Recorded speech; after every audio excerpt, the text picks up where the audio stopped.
surga yang nanti itu, dunia langit dan baru itu masih ditampung bersama dengan Tuhan semua. Dan surga yang bersama dan nanti kita tunggu langit bumi yang baru itu belum dipulihkan oleh Tuhan. Nah ini, maka saudara, kalau kita belajar firman Tuhan, kita belajar dengan hati-hati, kita belajar dengan sungguh-sungguh. Saudara jangan terpancing dengan keindahan, keagungan, pelayanan-pelayanan yang memang dibentuk dan nabi-nabi palsu, pendeta-pendeta palsu, dan guru-guru palsu. Saudara, hamba-hamba Tuhan yang hanya menginginkan supaya orang terpukau dengan semua kegiatannya dan tidak pernah mengajarkan bagaimana menyangkal diri, bagaimana dalam kekudusan, bagaimana membagi dirinya bagi orang lain. Saudara, ini kebohongan semua. Semakin besar gereja, membangun gereja untuk apa? Uang ratusan miliar dan triliunan. Saya pernah di satu jemaat yang sangat besar. Seorang ibu tua sekali datang. Saudara tahu? Karena itu perayaan yang besar sekali, nggak dapat cucu. Orang tua sekali dengan cucu. Dia ngomong, semakin hari Natal saya, semakin saya terusir, Pak. Kenapa? Dulu saya dapat cuma di sini, sekarang di sini, sekarang di hanya tempat naik turunnya hotel. Dengan cucunya dulu di sana nggak ada tempat. Dan para pemimpin gereja semakin bangga. Wah, meriah luar biasa. Jemaatnya ada nggak dapat. Dan mereka mau mencari Tuhan. Dan setiap kali mereka menunggu kapan Kristus diberitakan, nggak ada. Dibawalah anak dengan satu hati sedih. Nah, hari ini Yesus tidak ada. Sekarang nenek muliakan, berikan kamu Yesus. Dia baca firman Tuhan. Gembala, anak itu dengarkan mamanya, dengarkan neneknya, diberitahu. Dan itu sudah ada, tidak ada. Kalau nggak percaya, nanti sore ini kan dekat Natal. Nanti apa yang diberitakan di gereja-gereja yang luar biasa tentang Natal? Apa sih? Saudara tidak akan melihat keajaiban, keindahan bagaimana Yesus yang menderita dari kecil, yang terus dalam kesusahan yang luar biasa, dibawa oleh mamanya dan terus dicengkeram dengan kuasa anti Tuhan, anti Kristus itu, yang mau membunuh dia. Nggak ada itu cerita itu. Pasti harapan yang besar. Kita akan melihat masa depan. Tahun 2020, tahun yang penuh kemenangan. Nah, itu aja nanti coba lihat. Percaya saya. Kita lihat aja semua. Saya tanya, saudara, itu betul itu seperti itu Alkitab mengajar? Ya, oke, kita lihat pasal 18. Pasal 18. Nah, saudara perhatikan. Siapa yang menyesatkan orang? Tetapi barang siapa, ayat 6 ya. Matius 18 ayat 6. Tetapi barang siapa menyesatkan salah satu dari anak-anak kecil ini yang percaya kepadaku, lebih baik baginya jika sebuah batu kilangan diikatkan pada lehernya, lalu ditenggelamkan ke dalam laut. Celakalah dunia dengan segala penyesatannya. Memang penyesatan harus ada, tetapi celakalah orang yang mengadakannya. Apa itu? Mengajarkan yang tidak diajarkan Alkitab. Keliling ke surga, keliling ke neraka, bertemu dengan malaikat, bertemu dengan Kristus, menjujukkan tangannya pada tangan Kristus. Semua tidak ada diajarkan dalam Alkitab. Dan Yesus tidak pernah datang sebelum dia datang akhir zaman. Dan dia tidak pernah menawarkan diri secara fisik pada siapapun. Sudah, itu jelas sekali. Jadi tidak boleh ada orang mengklaim. Martin Luther waktu berdoa, Yesus datang, diusir dalam nama Yesus, keluar. Kalau pendeta sekarang, come, gitu. Bukan diusir. Martin Luther, Yesus datang, dalam nama Yesus, keluar kamu setan. Tahu dia setan itu. Apa berani kita seperti itu? Dan itu adalah iman yang jelas benar dalam Alkitab.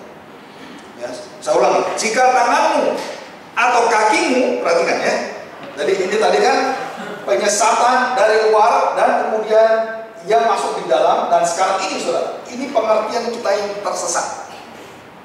Ya, perhatikan. Jika tanganmu atau kakimu menyesatkan engkau, penggalah dan buanglah itu. Karena lebih baik bagimu masuk ke dalam hidup dengan tangan pudung, atau timpang daripada dengan utuh kedua tangan dan kedua kakimu dicampakkan ke dalam api kekal. Dan jika matamu menyesatkan engkau, cungkilah dan buanglah itu. Karena lebih baik bagimu masuk ke dalam hidup dengan bermata satu daripada dicampakkan ke dalam api neraka dengan bermata dua. Ingatlah, jangan menganggap rendah seorang dari anak kecil ini, karena aku berkata kepadamu, ada malaikat mereka di surga yang selalu memandang wajah Bapakku yang di surga. Karena anak manusia datang untuk menyelamatkan yang hilang. Jadi saya tanya saudara, jadi kalau saya salah pikir, tangan saya salah, waduh, berbuat dosa, mata saya berbuat dosa, Tuhan katakan, cungkilah, penggalah tangan. Kalau tangan satu sudah penggalah tangan satu, nggak bisa Tuhan. Tahu maksudnya? Kan kita punya dua tangan, penggalah Tuhan, kiri berdosa, penggal. Terus kanan berdosa, nggak bisa Tuhan penggal. Kenapa? Gimana penggal?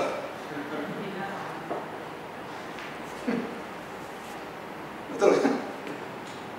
Jadi maksud Tuhan itu waktu penggal itu kesempurnaan. Jadi antikristus dan penyesat itu mengajarkan nggak sempurna, nggak kokoh. Menurut Tuhan nggak harus sempurna. Yang nggak sempurna tidak bisa terhadap Tuhan. Nggak apa-apa. Semua roh penyesat akan menyatakan oral popo. Ya itu masih kecil, nggak apa-apa. Kan nyentuh boleh toh. Kan makan nggak boleh, tapi sentuh boleh. Oh iya. Terus gimana? Ya kamu akan, kalau makan kamu akan ngerti, kamu bahkan jadi seperti Tuhan, tahu yang baik dan tahu yang benar. Nah saudara, selalu kita dibawa dalam apa? Posisi kita adalah berotoritas terhadap hidupmu. Kamu tahu kamu dirimu siapa, kamu bisa ngatur dirimu, kamu nggak diatur oleh Tuhan, dan kamu tahu apa yang baik yang benar, dan kamu berotoritas terhadap dirimu. Oh ya, ayo makan. Langsung jatuh. Jadi antikristus adalah menciptakan self otoritas dalam diri. Dan itulah penyesatan yang paling dasar yang diletakkan oleh dosa manusia, Adam dan Hawa. Dan itu dibuahkan dalam seluruh perbuatan antikristus, jadi kebohongan semuanya. Mengangkat diri kita berotoritas terhadap diri kita sendiri dan bukan Tuhan lagi. Begitu dia makan dan dia berotoritas, langsung mati. Langsung mati dia. Dan siapa yang hidup? Roh antikristus menguasai kamu. Kamu sudah tidak bisa hidup lagi tanpa dosa. Kamu sekarang anak buahku. Kemana-mana kamu mengingini dosa terus, dosa. Bahkan ditebus Tuhan, dosa lagi. Terus zaman Nuh, dosa lagi. Zamannya Abraham, dosa lagi. Zaman terus dosa. Sampai Tuhan dosa terus. Terus gimana ini? Bagaimana ini? Satu-satunya jalan apa saudara? Membinasakan antikristus selama-lamanya dan mengubah hidupmu menjadi baru. Jadi dua pekerjaan yang Tuhan Yesus lakukan, mengubahkan kita dan membinasakan antikristus. Kenapa harus dibinasakan? Saudara, kekuatan antikristus untuk mencobai manusia, dan tidak ada satu manusia bisa kuat dalam mencoba, dan hanya Kristus. Maka dia menciptakan dalam tubuhnya, dalam dagingnya, dalam penderitaannya, yaitu semua imunisasi dan antivirus, anti-Kristus. Jadi di surga, nah di kerajaan 1000 tahun ini, berkaitan kerajaan 1000 tahun, di dalam kerajaan 1000 tahun tidak ada kekuatan dusta, bohong, semua itu exclude, sudah diusir dari surga. Surga hanya ada kebenaran, hanya ada semua berkaitan dengan firman Tuhan, kesucian, kekudusan Allah, dan tidak ada kematian, tidak ada penipuan. Jadi di surga, saudara, puji Tuhan, mata suami dan istri semua itu ke Tuhan semua, nggak ada yang ke lain. Dan tidak ada kecemburuan, karena tidak ada suami istri. Dan tidak ada iri hati. Semua orang punya kemampuan yang sama dengan kapasitas yang sama semua. saling melayani semua. Jadi di surga itu, kalau itu diumpamakan bumi dan langit yang baru seperti Firdaus, saudara, kita bersuka cita bekerja tiada habis-habisnya, saling melengkapi dan di sana semua dalam kesempurnaan. Dan kita nggak tahu rasanya ke apa. Saudara pernah kecapean nggak? Terus kemudian saudara di dalam kelelahan yang luar biasa, saudara menikmati istirahat yang sangat enak sekali. Dan kemudian saudara berpikir, ya kalau nggak ada pekerjaan gini-gini ya, semua bersama sukacita dengan Tuhan gimana itu? Nah itu, ya. Dan antikristus akan terus menghalangi kita dan kita akan dibawa dalam pekerjaan-pekerjaan yang tiada habis-habisnya. Dan antikristus membuat kita melakukan semua dosa-dosa, dusta, durhaka, murtad. Dan di dalam penghakiman akhir, antikristus sama memisahkan. Tuhan memisahkan lalang dan gandum semua. Antikristus juga memisahkan diri dari seluruh terang Tuhan dan kebenaran dan kekudusan Tuhan. Dan orang-orang yang jahat dikumpulkan oleh dia, sama-sama orang jahat. Dan antikristus datang, kumpulkan semua, gathering. Dan Yesus mengangkat, mengumpul, dan perang. Dan ini perang terakhir. Dan melalui antikristus itu, dia perangi gereja Tuhan. Tapi begitu Yesus datang dengan mulutnya, nafas mulutnya, Tuhan binasakan. Dan dengan pedangnya, dengan firman-Nya, dihakimilah mereka semua. Dan dengan apinya mereka dimasukkan dalam neraka. Jadi jangan takut.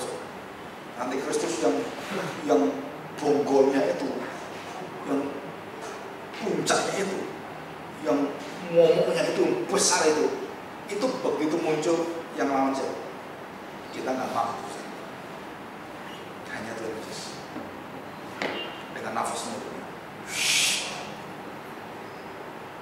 dibinasakan. Kenapa? Karena semua berasal dari nafas mulutnya. Semua ciptaan Tuhan berasal dari nafas mulutnya. Manusia juga sama, dan termasuk iblis dari nafas mulutnya.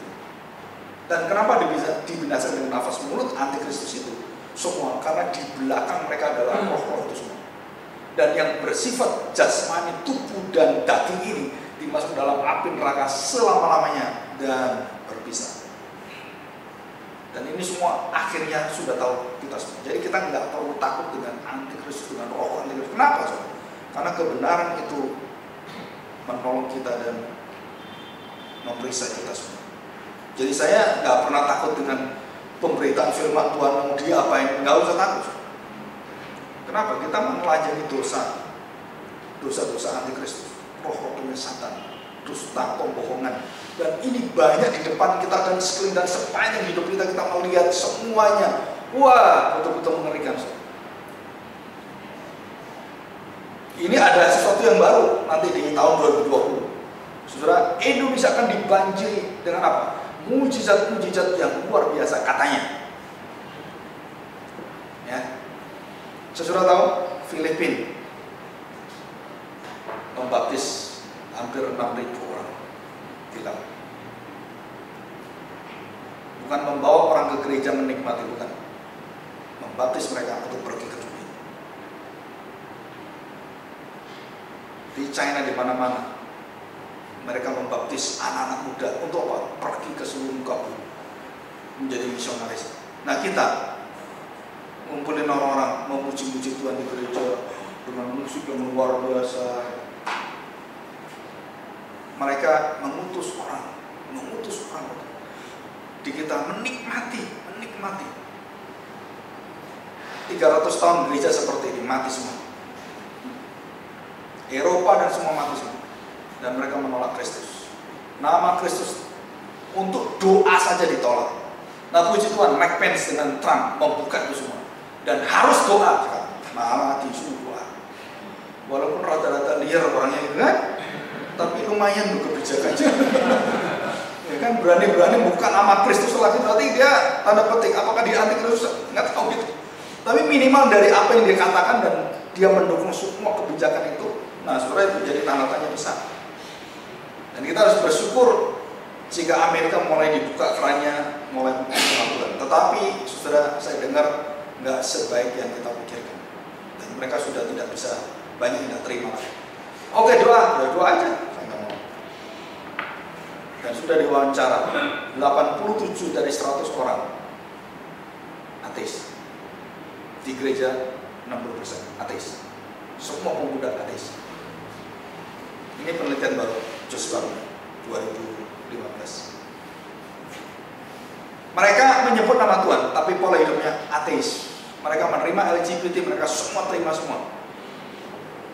Dan mereka mengaku Yesus bukan satu juru selamat. Itu nggak peduli dia. Peduli? Nggak, masa bodoh. Nggak ada. Nah, saudara, inilah kondisi yang ada.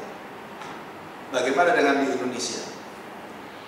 Bagaimana pekerjaan antikristus yang kita lihat berada di mimbar-mimbar? Saudara, kadang-kadang saya itu kalau memikirkan dulu saya itu ada yang merinding. Siapa yang nahan ini?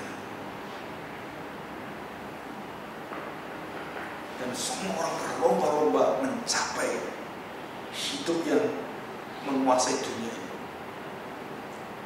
Mengerikan. Ya. Oke.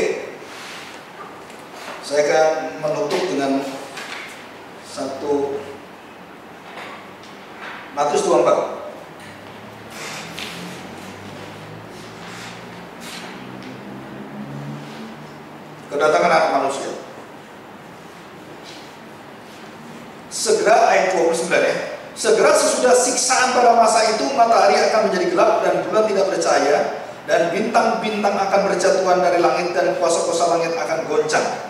Pada waktu itu akan tampak tanda anak manusia di langit, dan semua bangsa di bumi akan meratap, dan mereka akan melihat anak manusia itu datang di atas awan-awan di langit dengan segala kekuasaan dan kemuliaannya.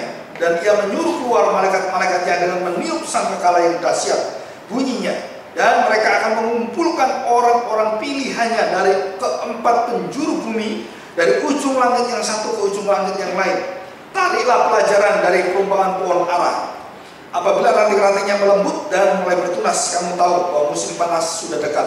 Demikian juga jika kamu melihat semuanya ini, ketahuilah bahwa waktunya sudah dekat, sudah diambang pintu. Aku berkata kepadamu, sesungguhnya angkatan ini tidak akan berlalu sebelum semuanya ini terjadi. Langit dan bumi akan berlalu, tetapi perkataanku tidak akan berlalu. Tetapi tentang hari dan saat itu, tidak seorang pun yang tahu. Malaikat-malaikat di surga tidak, dan anak pun tidak, hanya Bapa sendiri. Saudara perhatikan suasana Tuhan Yesus mau datang. Dan waktu dikatakan semua sudah dekat, sesungguhnya angkatan ini akan berlalu, dan sebelum semuanya ini terjadi. Jadi artinya begini, saudara. Semua kegelapan itu dipaksa oleh Tuhan untuk melihat kemuliaan yang besar, dan mereka semua angkatan ini sebelum dibinasakan, mereka harus mengakui dulu kemuliaan Allah. Filipi pasal 2, segala lidah akan mengakui Yesus adalah Tuhan, dan termasuk setan, iblis semua. Waktu Yesus datang, mereka dikumpulkan, mereka dikalahkan, dan mereka harus mengakui Yesus Tuhan Allah, dan barulah mereka dibinasakan. Jadi suasana kondisi yang ada, dunia dengan segala isinya menuju kematangan dalam maut, dalam dosa, dan muncul antikristus, dan orang-orang percaya akan dikumpulkan oleh Tuhan dan diangkat dalam parusia, dan mereka punya parusia sendiri. Waktu iblis datang, waktu Lucifer dibuka, parusia di bawah dan parusia di atas, parusia di dalam kegelapan dan parusia dalam terang. Dan waktu diangkat dan mereka bersama berkumpul di dalam Wahyu pasal yang mulai dari pasal ke-5, 6 ke atas, Yesus sebagai penunggang kuda yang ya dan amin, Alfa dan Omega itu berperang. Dengan nafas mulutnya dia akan membinasakan semua. Dengan satu syarat, aku dulu, aku Tuhan Allah, baru dibinasakan. Jadi mulut antikristus pun yang bohong akhirnya mengatakan satu kalimat yang tidak bohong, yang menghantar dia dalam kebinasaan.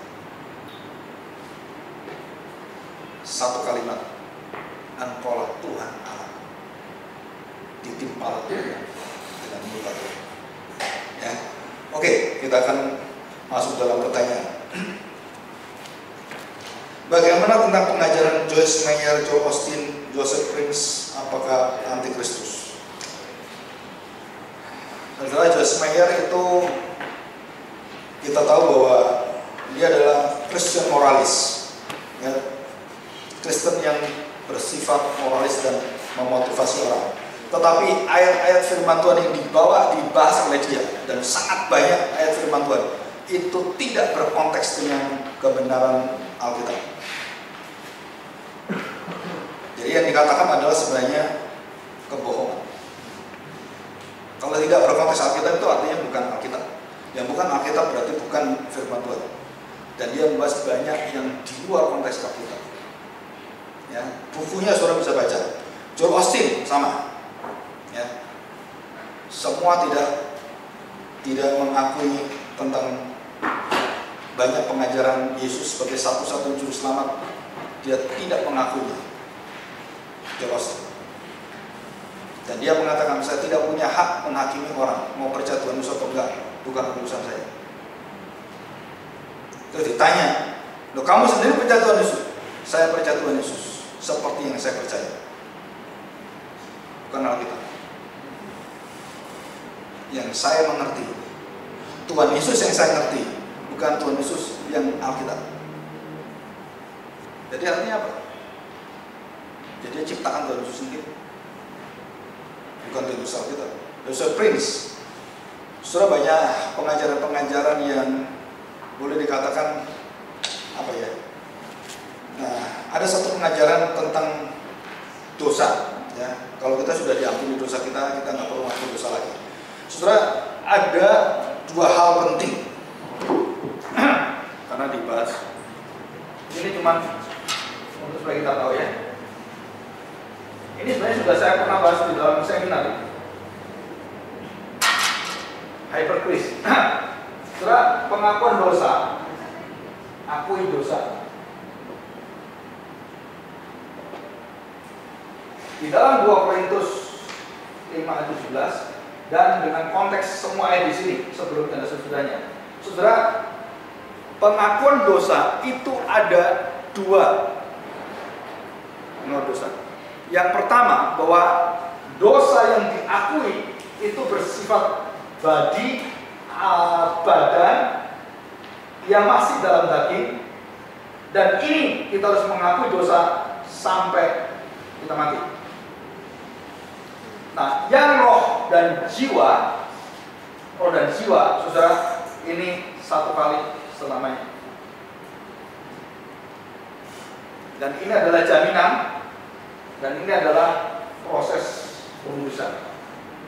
Ini keselamatan ditetapkan, dan ini adalah proses bagaimana kita serupa Kristus, pemudusan dan semuanya. Dan di dalam pemudusan, saudara harus mengakui dosa tiap hari. Dan Joseph Prince melarang ini. Nah, yang dilihat oleh Joseph Prince adalah yang ini. Jadi dalam penebusan ada dua macam penebusan. Dalam setiap ayat Roma pasal 6, pasal 7. Nah, dengan pasal 8 itu beda. Pasal 8 adalah yang ini. Dipimpin oleh roh, ini. Dipimpin oleh daging, 6 dan 7, itu ini. Dan itu ada semua di Alkitab. Barang siapa yang tidak pernah mengaku dosa, kamu pendusta, kamu antikristus. Ada di Alkitab, di surat Yohanes. Jika kita tidak pernah mengaku dosa, kamu itu siapa? Kamu pendusta. Orang yang tidak pernah mengaku dosa itu pendusta. Nggak ada orang nggak berdosa. Nah, itu adalah berkaitan dengan daging kita yang belum sempurna, dan itu ada ayatnya semua. Ini belum sempurna, nanti akan disempurnakan Tuhan, akan diangkat, diubahkan. Nah ini, dan ini kita harus dikuduskan, kita mengakui dosa kita di sini. Yang ini, roh kita itu betul-betul dilahirkan oleh roh Allah dan bersih dan tidak lagi bisa diotak-atik siapapun. Itu roh yang dipimpin oleh kebenaran. Dan ini dijamin oleh Tuhan. Yang di sini ini pemrosesan. Nah ini nggak dibedakan oleh teologi Joseph Prince. Dianggap ini sama, saudara nggak bisa. Alkitab jelas membedakan ini, dan semua ada ayat-ayatnya semua. Bangsa Israel tiap hari ngaku dosa, membawa anak domba Allah, dan itu sampai ribuan tahun loh. Terus Yesus datang, maka Yesuslah yang mengakui dosanya. Dan kita harus mengakui kebenaran Kristus untuk mengakui dosa kita. Jadi kalau kita tidak mengenal diri kita, saudara nggak akan bisa mengenal Allah yang Maha Kudus sebelum saudara mengenal dirimu berdosa. Kalau pengenalan akan dosa diri kita tidak ada, saudara nggak akan mengenal Tuhan selama-lamanya. Nggak bisa. Anugerah itu karena kita tahu kita tidak layak. Nah, mengenal tidak layak karena kamu dosa. Kalau kamu tidak layak kamu dosa, bagaimana kamu bisa menerima anugerah kalau tidak tahu dirimu berdosa? Nah, kalau saya dikatakan, oh saya nggak berdosa, semua jadi kewajaran. Tuhan harus cintai saya, Tuhan harus jamin saya. Jadi akhirnya teologianya jadi teologi yang nggak seimbang. Dan ini bahaya sekali. Kenapa bahaya sekali? Karena ini sudah diajarkan oleh Marcion dalam zaman abad yang kelima. Jadi teologi orang-orang zaman sekarang yang mengajar itu sudah ada, zaman dulu itu sudah ada semua. Yang model pikiran seperti ini ada semua. Sejarah gereja itu kalau sudah pelajari, itu kita mengulang-ulang aja. Kesesatannya diulang-ulang, ini sama semuanya. Dan semuanya puncaknya pada karya Kristus. Yang diotak-atik oleh antikristus itu Kristusnya. Masalah kekudusannya, masalah keselamatannya, itu pasti sasarannya ke sana. Di luar itu nggak dimasalahin. Ya. Saya beri contoh. Iblis itu tidak mempermasalahkan Allah itu ada. Iblis nggak ateis. Tapi yang ateis itu kalah dengan iblis. Karena iblis nggak ateis, iblis mengenal Allah dan bahkan mengenal Allah dengan gemeteran. Tapi dia tidak bisa mengakui dosanya. Nah sekarang orang tidak boleh mengakui dosanya, mau dijadikan iblis. Karena iblis nggak bisa mengakui dosanya. Dan karena tidak mungkin mengakui dosa pun nggak ada gunanya dia. Karena udah dibinasakan, tinggal tunggu hukuman dia. Jadi ngapain aja ngaku dosa? Oh, saya pasti binasa kok. Nggak bisa. Nah sedangkan manusia diberi Tuhan untuk bisa datang mengakui dosa. Saudara lihat dari proses Adam dan Hawa, terus Nuh dan semuanya, proses dimulai dari mana semua? Pengakuan dosa. Nggak mungkin saudara bisa hilangkan.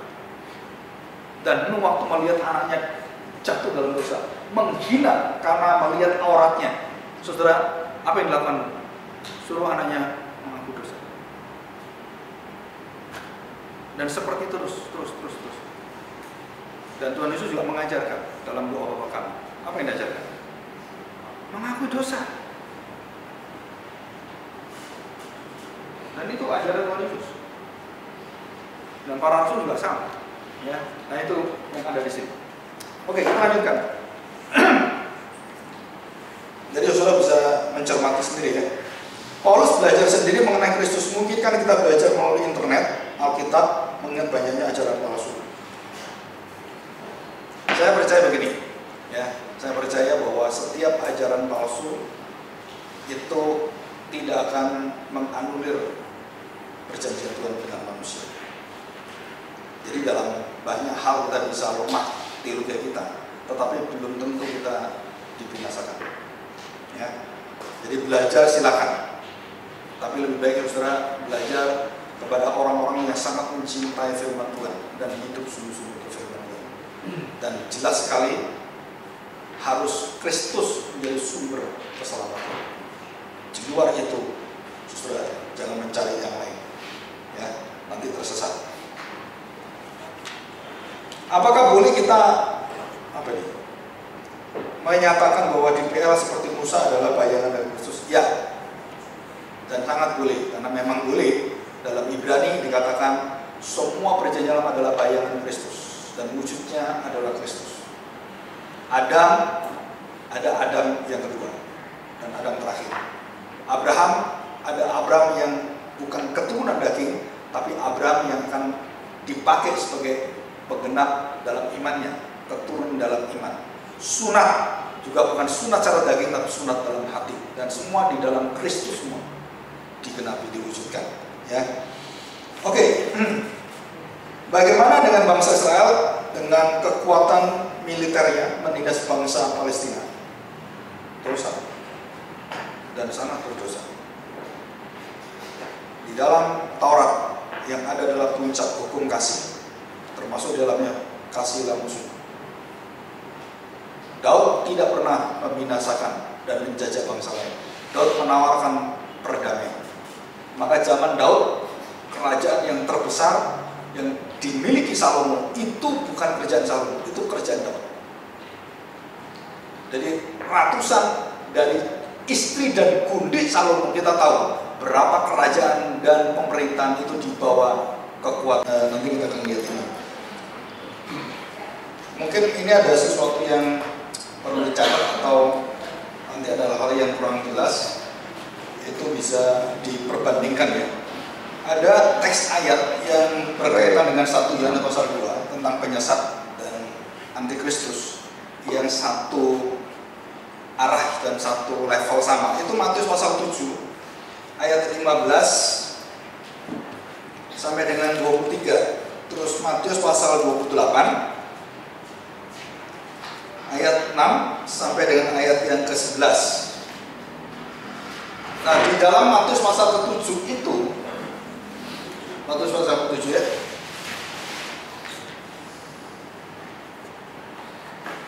itu ada perkataan Tuhan Yesus yang berkata bahwa aku tidak mengenal engkau. Tuhan, Tuhan, terus diberitahu bahwa siapa kamu? Aku tidak kenal engkau. Ya. Orang itu menyatakan dia berbuat mujizat lakukan semuanya, dan Tuhan mengatakan kamu adalah pembuat kejahatan. Jadi tidak pernah Tuhan akui bahwa mujizatnya, pembuatannya, pengajarannya itu adalah dari Tuhan. Padahal menyebut nama Tuhan artinya ya, tahu tentang Tuhan Yesus, ya, tahu tentang Anak Allah. Dan Tuhan Yesus mengatakan, aku tidak kenal engkau. Itu berkaitan dengan anti-Kristus, ya, pekerjaan anti-Kristus. Oke, pasal kedua, 2 Tesalonika pasal kedua. Nah, kita akan belajar yang disangkali oleh saksi Yehova, yang disangkali oleh ajaran-ajaran sesat, dan khususnya relasi Bapa dan Anak, itu ada dan sudah ada di dalam 2 Tesalonika pasal 2 itu, dan di dalam Timotius, ya, dalam Timotius. Kita coba lihat dalam Timotius. Apa aja yang disangkali? Slide yang pertama atas. Saya ulangi sedikit. Ya, apa yang disangkali? 1 Yohanes pasal 2 18 ya. Terus tadi sudah ya Timotius, 1 Yohanes dulu aja. Yang disangkali apa? Ada daftarnya di slide nomor 4. Ya.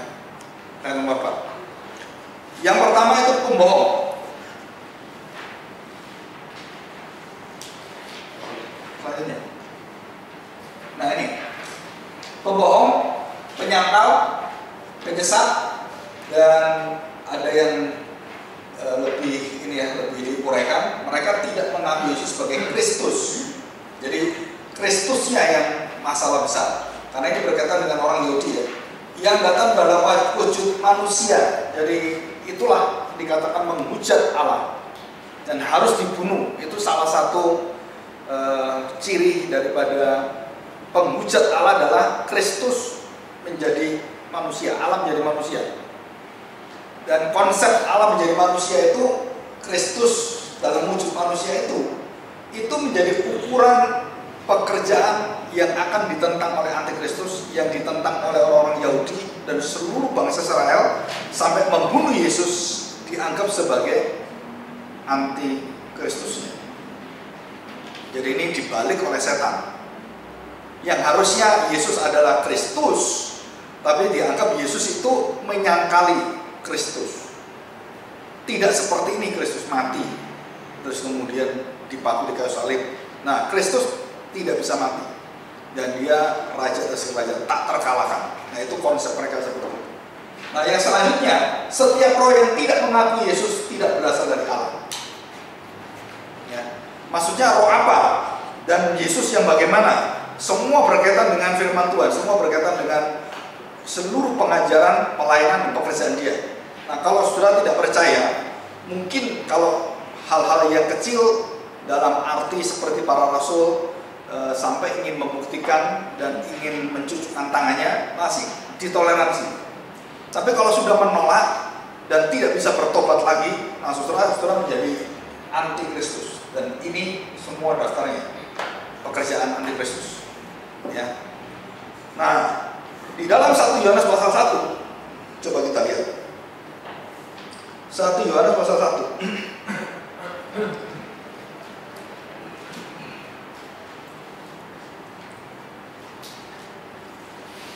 Ayat yang pertama, apa yang telah ada sejak semula, yang telah kami dengar, yang telah kami lihat, dan dengan mata kami, yang telah kami saksikan, yang telah kami raba dengan tangan kami, tentang firman hidup, itulah yang kami tuliskan kepadamu.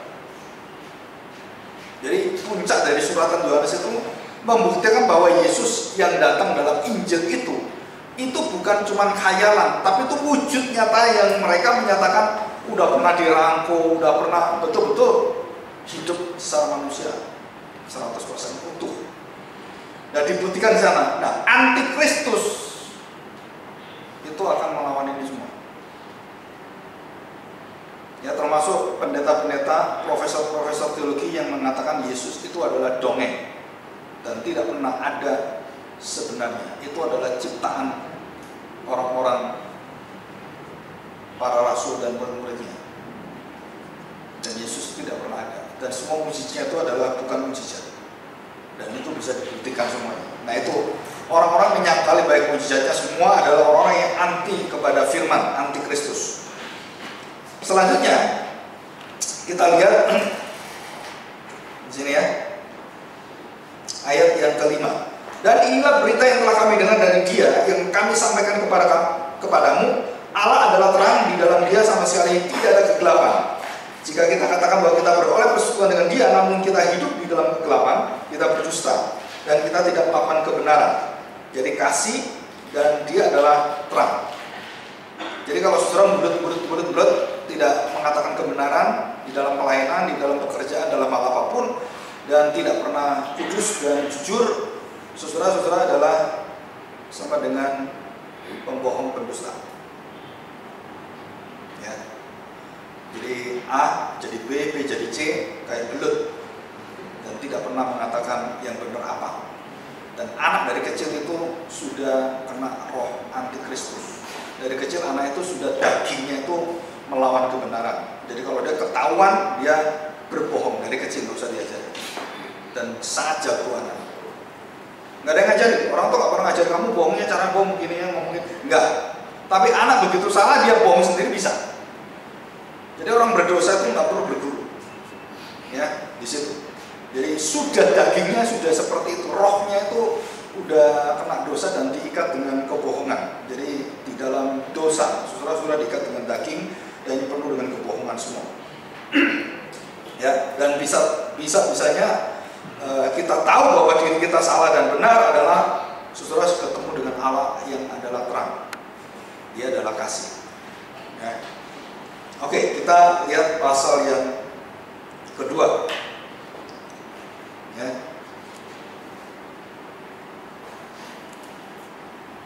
Pasal kedua.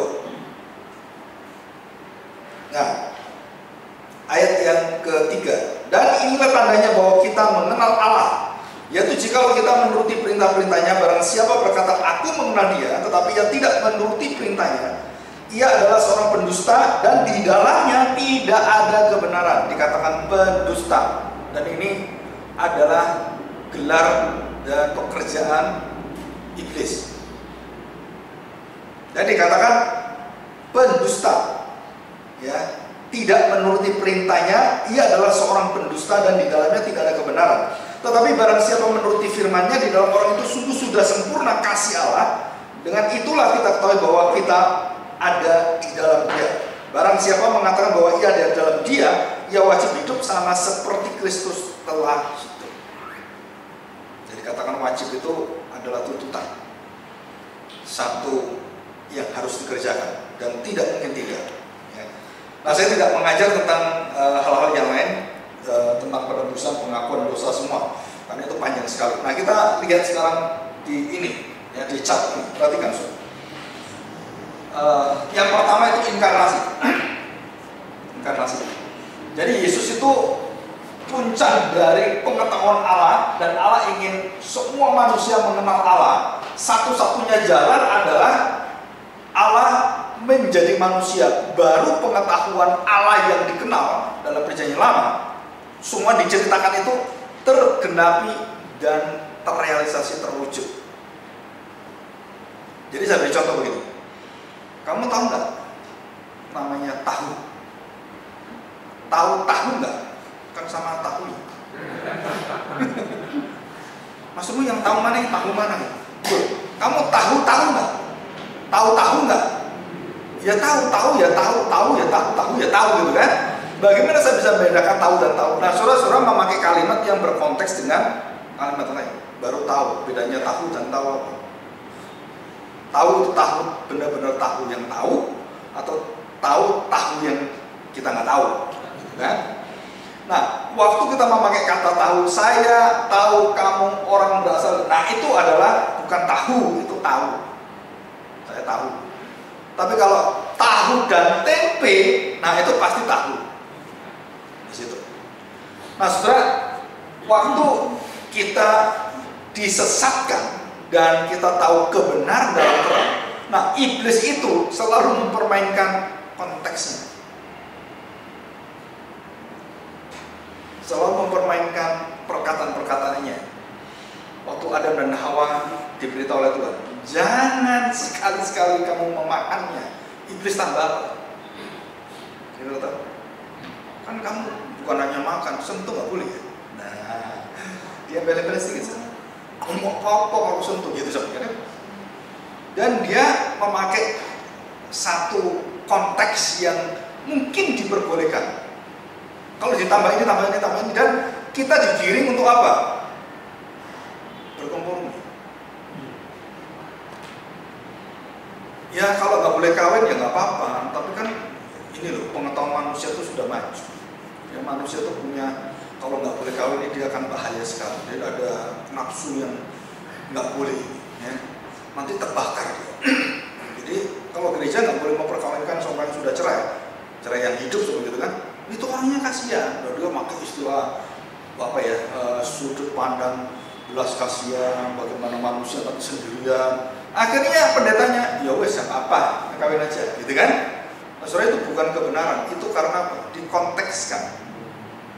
Dan dosa sekarang ini tidak boleh diperkatakan. Di dalam buku-buku psikologi tidak boleh ada tentang dosa. Saudara cari di buku psikologi apapun nggak ada dosa.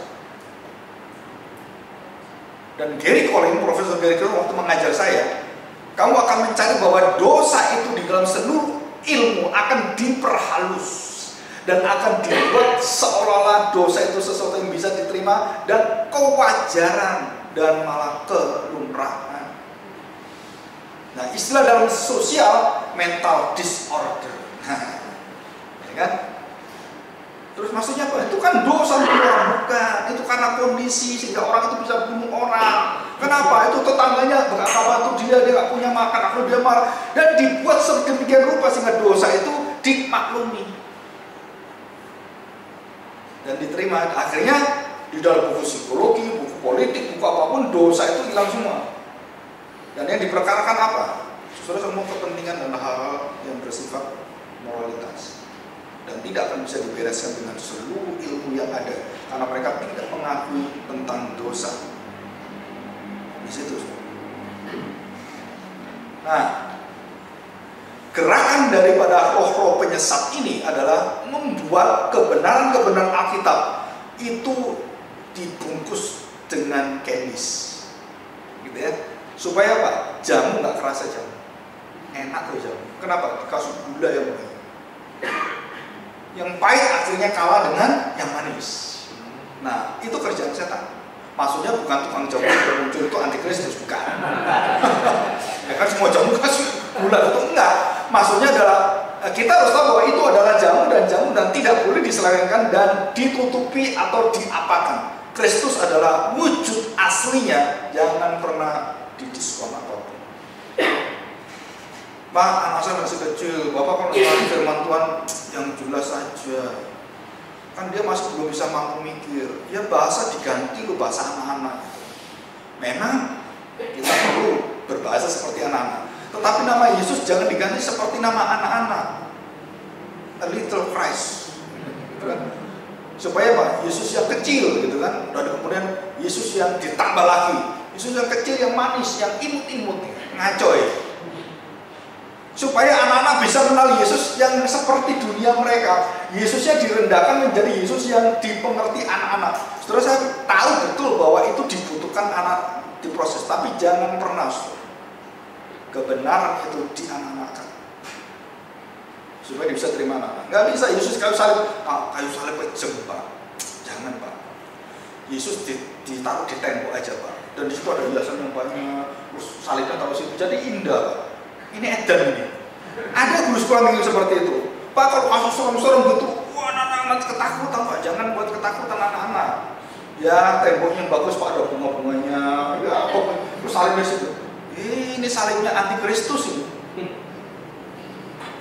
Kenapa? Ya karena itu dikompromikan. Nah, pekerjaan Kristus yang ada di sini semua akan dikompromikan. Oleh siapa? Anti Kristus. Saudara, mengapa Agustinus, mengapa Athanasius begitu marah dan mereka mati-matian menentang semua pengajaran yang tidak berpusat pada Kristus dan tidak murni mengajarkan itu? Mereka hantam habis-habisan. Dan mereka katakan, kalian bapak gereja yang binasa. Ngomong gitu mereka. Athanasius waktu dalam sidang dia berdiri, semua nantang dia. Dia nggak peduli, dia katakan, aku hidup berdasarkan kebenaran firman Tuhan. Kamu mau hidup kebenaran siapa silakan. Yang di luar ini binasa semua. Dia ngomong gitu. Keselamatan dengan A tambah ini tambah sunat tambah binasa semua. Dan Paulus katakan benar. Kristus tidak perlu ditambah dengan sunat, ditambah dengan Taurat, nggak perlu dia. Kristus adalah kegenapan semuanya dan dia sempurna, nggak ada ditambah-tambah lagi. Nah, dari pekerjaan yang dilakukan oleh Kristus dengan anti Kristus, saudara, di sini kemudian kita lihat polanya kemudian dibalik semua. Dan pola-pola anti Kristus masuk dalam gereja, dalam pemilihan majelis itu anti Kristus semua. Karena bukan firman Tuhan yang dipakai. Kebenaran-kebenaran ditambahkan. Dan kemudian bukan orang yang sungguh-sungguh yang dimasukkan di dalam. Saudara-saudara, bukan artinya kita melarang orang karena kebutuhan terus orang boleh masuk. Bukan, saudara. Tetapi saudara harus memegang kebenaran dengan sekutu semurninya. Dan tidak boleh kompromi. Begitu kamu kompromi, kamu bangun kehancuran di atas dan di masa mendatang. Kenapa, saudara? Saudara tahu syarat dia kan? Penuh dengan Roh Kudus, penuh dengan iman, dan penuh dengan kesaksian firman Tuhan. Dan tidak ada syarat lain. Nah, terus kemudian setelah ada gereja banyak organisasi, ditentukan persyaratan menjadi penatua dan diaken. Saudara lihat semuanya, nggak ada berkaitan dengan kekayaan dan lain-lain. Fisikal, ganteng nggak ada. Kenapa dipilih? Pak, kita ini tua-tua, Pak. Ini ada yang satu muda, cantik lagi. Yang minimal rapat itu ada yang menghibur, Pak. Ini edan, ini majelis yang bisa menghibur. Jadi ada gadis yang cantik. Jadi kita ini kadang-kadang perlu, Pak, ya penyegaran rohani lah. Lu ada lu seperti itu, saudara. Kenapa yang muda dipilih? Ya kita ini udah tua-tua, masa dilihat tua dengan tua nggak enak gitu. Ya sekali-sekali yang muda gitu, yang bergairah gitu. Saudara, ini kebenaran apa yang dipakai sebenarnya? Nah, waktu kebenaran-kebenaran di dalam Kristus kita tolak dan kita kemudian memasukkan kebenaran di luar itu, saudara, itu adalah kebohongan semua. Kita menjadi pendusta semua. Dan saudara sudah pikir membangun sesuatu yang baik. No, semua yang tidak berasal dari firman, bukan Kristus menjadi dasarnya. Kamu bangun ke atas, itu keruntuhan semua. Ada seorang bapak berkata pada saya, Saya baru tahu arti penderitaan yang sesungguhnya. Kenapa? Baru tahu kalau wujudnya itu penderitaan itu adalah kekuatan rohani yang tak terkatakan. Ya, dan dia saksikan tentang anaknya, bagaimana berjuang anaknya, bagaimana dia, karena dia Kristen di sekolah itu dari sejak kecil, sudah SD sudah dimusuhi gitu ya, tapi dia tetap telaten sampai SMA, sampai semua, dan sampai dia university, dan kemudian diterima di satu tempat, dan waktu semua orang yang menghina dia terus menjadi kepala sekolahnya mereka semua. Jadi balik itu diangkat itu di atas orang-orang membuli dia semua. Nah yang ngolong-ngolong dia malu semua. Nah dia tanya, Pak, kenapa sih Tuhan kok melalui proses yang seperti demikian? Nah itu jalan Tuhan. Tidak ada kemuliaan tanpa kehinaan. Dan semua dunia juga mengenal ini. Nah jalan yang memudahkan, jalan sempit dan jalan lebar, gitu kan? Kamu pilih apa? Jalan lebar. Kamu temannya siapa? Antikristus, pendusta. Wah, semuanya tuh menjadi orang Kristen itu hidupnya nggak boleh susah, nggak boleh sakit, nggak boleh. Ini orang nggak waras. Saya ketemu seorang ibu pendeta, Bu, ngapain di warung? Pak, jangan ngomong, kenapa? Beli oskadon. Oskadon. Buat siapa? Buat Bapak. Loh, katanya doanya nggak boleh ada sakit. Nah, itu kan di gereja, di rumah beda, Pak. Oskadon 3 kali sehari, katanya. Wah, itu khotbahnya tidak akan saja penyakit. Begitu dia pilek oskadon, dia pilek pusing. Oskadon, dekolagen, gitu kan. Jadi minumnya seperti itu. Waktu ditanya, loh ibu nggak ngomong dengan suami? Sudah, Pak. Tapi dia ngomong apa? Masa ngomong kalau di khotbah, jika kamu sakit beli oskadon, gitu kan? Ya jangan, katanya. Terus gimana? Ya berdoa lah. Orang sakit sedikit nggak usah berdoa kan beli oskadon udah sembuh. Nah, karena saya tanya, semua yang berkaitan dengan hal-hal yang mengatakan bahwa oh orang Kristen kalau seperti ini tidak ada ini, tidak ada ini, tidak ada ini, saudara itu pembohongan. Kerjaan siapa? Kerjaan setan. Jadi orang Kristen nggak boleh jadi ekor, harus jadi kepala. Kalau semua kepala semua, ekornya mana? Ayo. Padahal Yesus mengatakan apa? Ikutlah aku, bukan kepala aku, kan gitu kan? Perjanjian lama ada seperti itu. Coba kamu baca konteksnya apa? Jadi kepala jadi ekor. Nah, waktu Yesus katakan pengikut Kristus, artinya apa? Jadi ekor, nggak jadi kepala. Yang kepala siapa? Hanya Tuhan Yesus, betul kan? Akulah kepala gereja. Berani kamu ngomong, aku jadi kepala, ditempelin Kristus kamu. Gantiin saya, kurang ajar kamu. Jangan mau jadi ekor, jadi kepala, di gereja juga jadi kepala. Plok, mati langsung. Kenapa? Itu saya, bukan kamu. Kamu itu ekor aja. Ikut itu ekor. Ya, ekor. Semua nama orang Kristen kasih ekor semua. Atau minimal agung til, gitu kan? Til itu kan ekor, til gitu kan? Nah, saudara kita lanjutkan, ya. Kita lihat ini, ya perkataan Tuhan Yesus. Ada penyesat yang dari luar dan penyesat yang dari penyesat dirimu sendiri. Ya, kita lihat Matius pasal yang ke-7.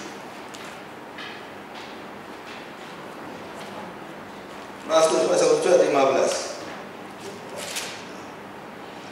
Waspadalah terhadap nabi-nabi palsu yang datang kepadamu dengan menyamar sebagai apa? Domba. Ya. Perhatikan. Tetapi sesungguhnya adalah serigala yang buas.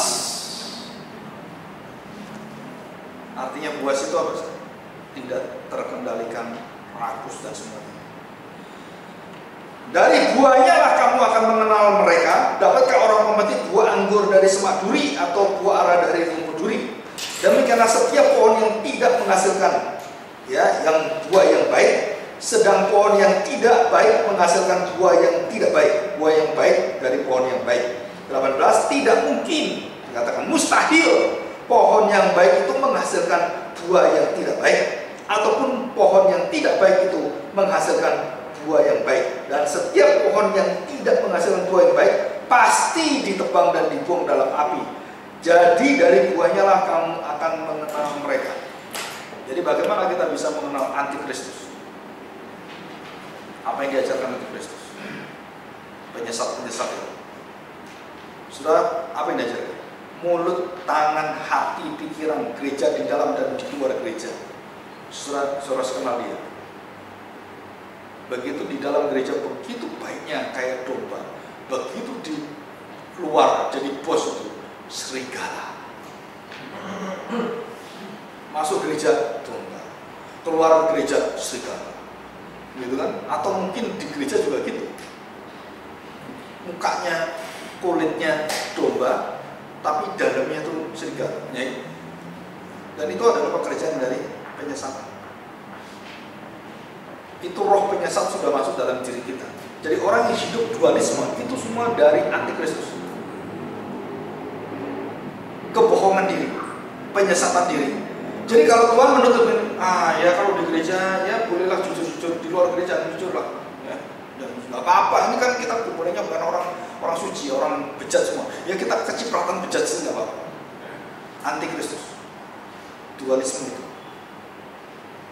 Nggak boleh kamu hidup di gereja, di pekerjaan dan dimanapun sama karaktermu, sama Kristusnya sama, dan dibagikannya sama. Dan ini penyesat tuh, kita dikatakan penyesat dan penyesat pekerjaan antikristus. Roh antikristus termasuk kita sendiri. Saya kena roh penyesat ini. Nah, waktu sadar balik ke kebenaran. Nah, roh itu kita usir. Hidup saya roh Tuhan, bukan roh penyesat. Ya. Kita lanjutkan. Kenapa Tuhan Yesus kemudian menyambungkan kata-kata ini? Dan banyak orang membahas Matius 7 pasal 7 ayat 21 dan seterusnya. Itu tidak mengaitkan dengan penyesatan dan buah pengenalan identitas sang penyesat. Mereka hanya ngomong ini. Ya, perhatikan ya. Bukan setiap orang yang berseru kepadaku, Tuhan, Tuhan akan masuk dalam kerajaan surga, melainkan dia yang melakukan kehendak Bapakku yang di surga. Pada hari terakhir, hari terakhir itu akhir zaman. Pada hari terakhir zaman, banyak orang akan berseru kepadaku. Bukan satu dua orang, banyak sekali. Tuhan, Tuhan, bukankah kami bernubuat demi namamu dan mengusir setan demi namamu dan mengadakan banyak mujizat demi namamu juga? Pada waktu itulah aku akan berterus terang kepada mereka dan berkata, aku tidak pernah mengenal kamu. Apakah gereja Tuhan dilihat karena banyak mujizatnya, banyak kehebatannya? Yang dilihat Tuhan susah. Tadi loh, konteks ayat di atas. Apa yang disenangi Tuhan? Buah Roh Kudus mana? Buah Kristusnya mana? Buah pertobatan mana? Bukan kamu mujizatmu, setan takluk pada saya, Tuhan luar biasa, iblis sudah jatuh. Dan Tuhan katakan demikian kan? Kamu jangan bangga kamu mengalahkan iblis. Apakah namamu tercatat di pohon kehidupan?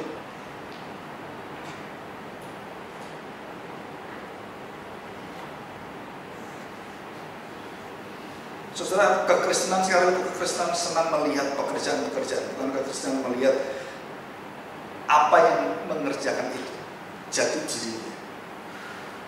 Nah, kepalsuan-kepalsuan itu terlihat pada saat kita melihat mata kita ini. Dan itu banyak hal yang terus ingin menyatakan bukti, sampai Thomas pun meminta bukti cucukan. Saudara, Philip Montfort pernah cucukan tangannya, bukan hanya Thomas. Dia ngomong di YouTube, saya mencucukkan tangan saya, bukan hanya Thomas, saya cucukkan. Loh, kamu ini siapa? Berani-beraninya seorang hamba Tuhan pendeta yang, saudara, saya dengar itu, ini orang kok berani ngomong seperti mengajar gereja Tuhan dan direkam di mana-mana, saudara. Wih, saya cucukkan. Dan kemudian dia mendapatkan pandangan ke Myanmar, KKR. Wah. Saudara, saya tanya, saudara, apa ada di Alkitab ini ajaran ini? Loh, dia nama Tuhan Yesus loh. Ada orang apa yang gitu? Itu kan Tuhan Yesus dia. Nanti akhir zaman akan tahu. Dia akan berkata, Tuhan, aku udah cucukkan tanganmu Tuhan. Aku udah KKR udah. Tuhan kata, nggak kenal siapa kamu? Aku nggak pernah ngajar kamu itu. Saudara, ini masuk dalam generasi yang kerasukan roh antikristus. Pendeta-pendeta siapa? Yang tidak ada di Alkitab, mereka berani mengajar, berani mengatakan, dan berani mengklaim banyak hal yang dia lakukan, dan banyak orang terpukau. Luar biasa, hamba Tuhan ini luar biasa, pendeta tuh hebat sekali. Kenapa? Ini udah ke surga 110 kali lupa, sampai jalurnya gagang surga itu tahu semua, dia jalan tikusnya. Dan ini di surga nggak ada jalan-jalan gitu, surga itu langsung, dan belum ada orang ke surga yang hasil dari Daud. Ada berapa? 1000, ya kan? 700 dan 300 istri dan murid.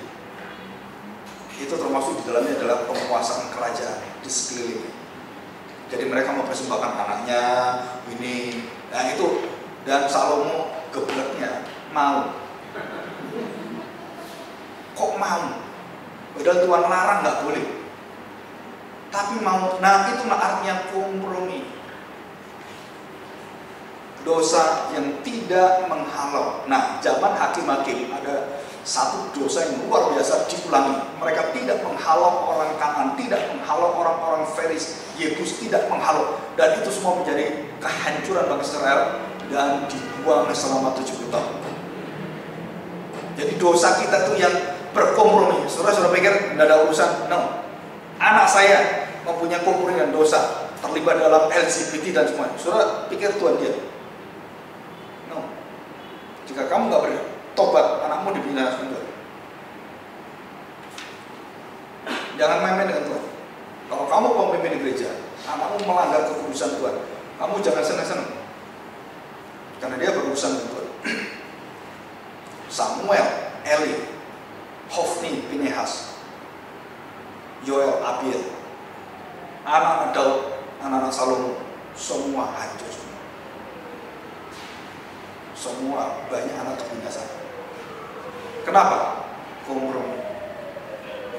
Tidak menghalau. Oh kenapa? Aduh cantik-cantik ya, masa dibunuh? Sayang loh. Ya udah ya kita jadiin budak kita aja. Nah di situ cikal bakal kehancuran bangsa Israel. Tidak menghalau. Kekudusan itu harus kudus. Itu disiplin gereja. Ya. Tapi di gereja hampir gak ada. Sekarang itu sulit sekali. Oke. Ini masih banyak.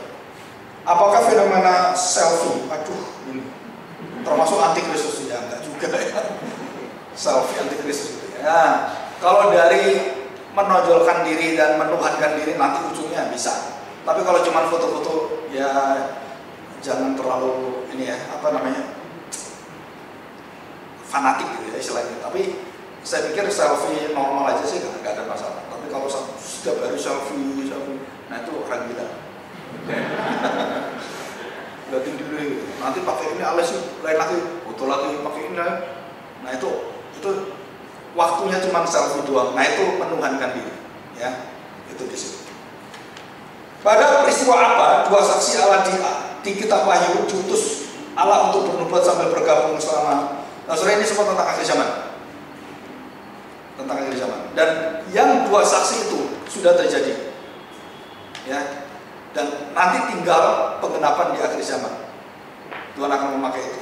Ya ini sebenarnya kalau dilihat itu berkaitan dengan kitab Wahyu. Nanti kita akan bisa belajar. Atau ini ada pengajar kitab Wahyu, saya lupa ada di YouTube nggak ya? Saya lupa. Serinya saya lupa ya, tentang ini. Kayaknya pernah saya bahas, tapi nggak tahu di mana. Ya tentang dua saksi itu. Dalam kitab Daniel 10:20, siapa yang dimaksud pemimpin orang Persia dan pemimpin orang Yunani? Apa kaitannya dengan peperangan rohani? Ini sudah lewat semua. Yang belum lewat adalah masa penggenapan 10 kerajaan yang baru ada dan sekarang kurang 2 kerajaan yang nanti di akhir zaman. Salah satu kerajaan dipimpin oleh Antikristus. Yang satu seperti Romawi. Nanti ada satu kerajaan roh Antikristus membawa semua manusia menjadi satu bangsa, satu warna, satu hati, satu pemerintahan, dan tidak boleh ada lagi disebut nama Tuhan di sana. Dan mereka betul-betul mengusir semuanya. Nah, itu adalah kerajaan kegelapan tadi. Nanti Antikristus muncul di sana dan muncul dari Bait Allah, dan anehnya munculnya di Israel. Antikristus berasal dari Israel, berasal dari Yerusalem. Jadi sebelum Yesus datang, dia mendahului. Jadi memalsukan dulu. Orang Israel itu, oh ini loh Mesias, betul, itu palsu. Dan yang asli datang, termasuk bangsa Israel, dibinasakan semua.